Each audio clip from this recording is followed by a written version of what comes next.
Bonjour, aujourd'hui je vais vous parler du tableau de bord de la R1200 RS ou R1200R, c'est le même tableau de bord.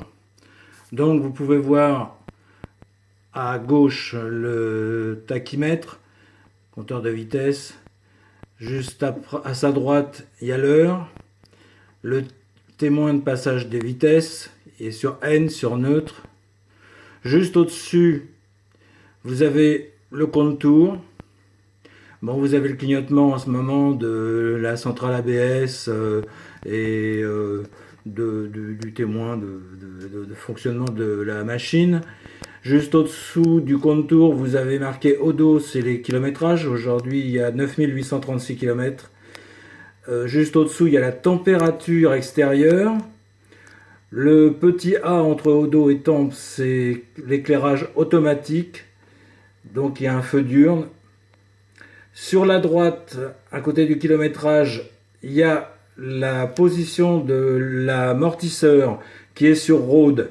L'hiver, je le mets sur Road parce que c'est particulièrement dur en plein hiver par des températures assez basses. Et après, il y a encore deux positions où on peut mettre un casque, deux casques, casque avec les bagages. Bon, après, vous avez le mode du moteur qui a trois fonctions: rain, road ou dynamique. Bon, moi je le mets sur dynamique. Bon, quand il pleut, vous pouvez le mettre sur rain, vous avez un peu moins de puissance. Complètement à droite, vous voyez la jauge essence. Donc évidemment, on peut changer les modes. Par exemple dynamique, voilà, vous voyez dynamique, je le change. User, on peut paramétrer, mais pas grand chose à mon avis. Et rain, donc vous pouvez voir, road, donc un attend, voilà, les deux sont sur road, et là je le remets sur dynamique. Voilà. De l'autre côté, j'ai un autre bouton pour les infos qui permet, voilà, je fais la température, vous pouvez le voir à ce niveau-là, température extérieure, le nombre de kilométrages restant sur range. Là, c'est les consommations. Alors, je me suis jamais tellement intéressé à ça. Consommation instantanée, consommation moyenne, au litre au 100, la moyenne kilométrique. Ça, c'est la pression des pneus. Ben, il faut avoir roulé quelques kilomètres pour pouvoir le voir. La date. Le niveau d'huile, s'il est OK, bon, il faut que le moteur soit en marche.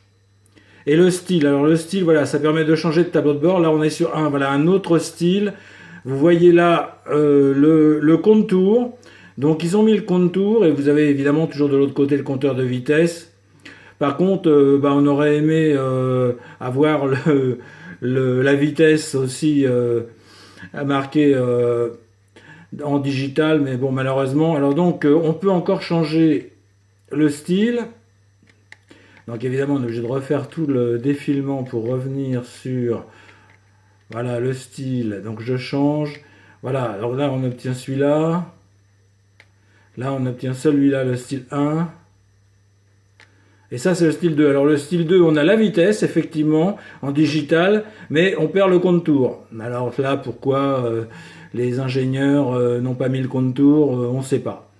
Donc voilà, et vous retrouvez la température... et puis les feux diurnes allumés, voilà. Donc on peut rechanger le style.